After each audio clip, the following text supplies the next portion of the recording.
Okay, so let's get into it. You've been maybe working away in Ableton, right? Got your beats down, the melodies there, all the main bits. Yeah, the core ideas are solid. But then you hit play, and it just feels a bit, I don't know, static, like a roller coaster that's just, well, flat. No real ups and downs. Oh, totally. Yeah. It's a super common thing, especially when you're starting out. Yeah. You have all the parts, but the whole thing doesn't quite move you. It lacks that energy. Exactly. And that's really what we're digging into today, using the stuff from the sources you sent over. The mission, basically, is how do we inject that life, that motion and excitement into electronic tracks using effects and transitions. Right.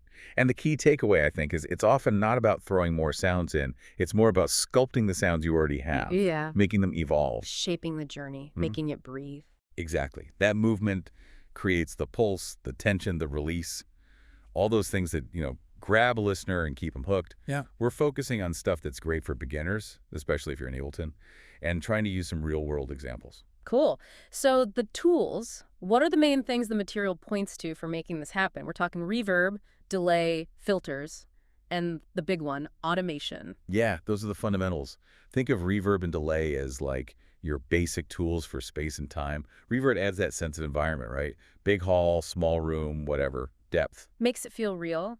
And delay gives you the echoes, the repeats, short ones for rhythm, longer ones for atmosphere, that kind of thing. For sure.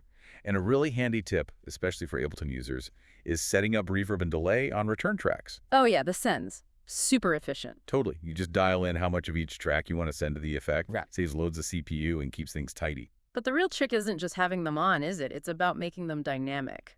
Precisely. Like imagine automating the send level, maybe on a synth or even a vocal snippet. You can make it slowly increase, wash out just before a drop. Builds that tension beautifully. Creates that shimmer. Yeah. And then maybe cut it off sharp when the main beat slams back in. Think about artists like Flume. Those reverb tails aren't just sitting there. They swell and duck, painting the sound dynamically. Yeah. Huge impact. Okay, moving on.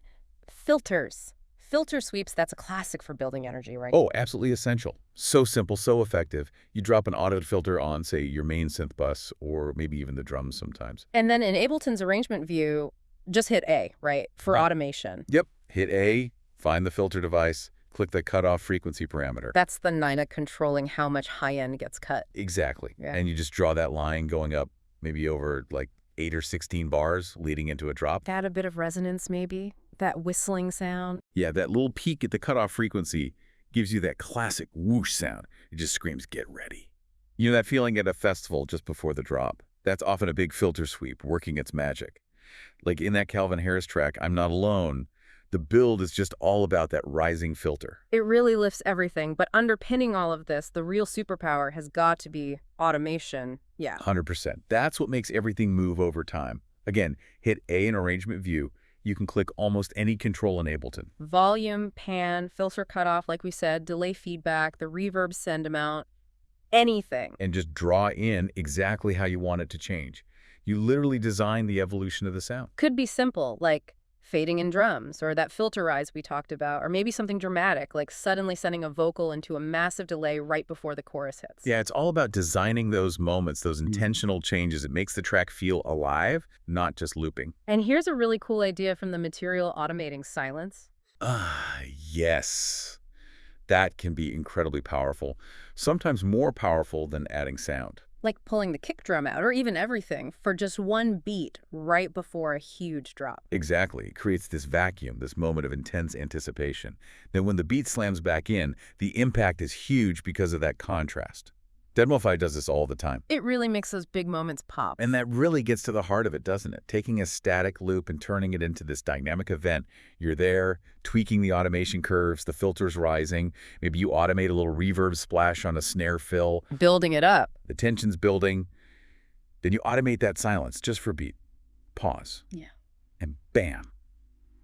The drop hits 10 times harder because you plan that negative space. The sources even mentioned replaying those moments just because they feel so good when you nail it. That's the payoff. So for you listening, when you're making your next track, really try applying this stuff. Use reverb and delay not just statically, but think about automating them to create space and movement. Definitely use filters for tension. Those sweeps are gold.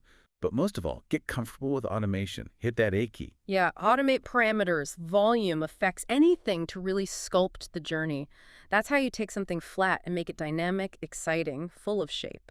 It's about building those transitions, automating that tension, make it feel alive. Give your listener that satisfying build and release, that feeling when a drop just hits perfectly because you crafted that moment with automation. And just to leave you with something to think about, consider that idea of using silence strategically. How powerful can pulling things out be right before a big moment? What other simple things, maybe even tiny parameters you haven't touched, could you automate to create some really unexpected, cool moments in your track?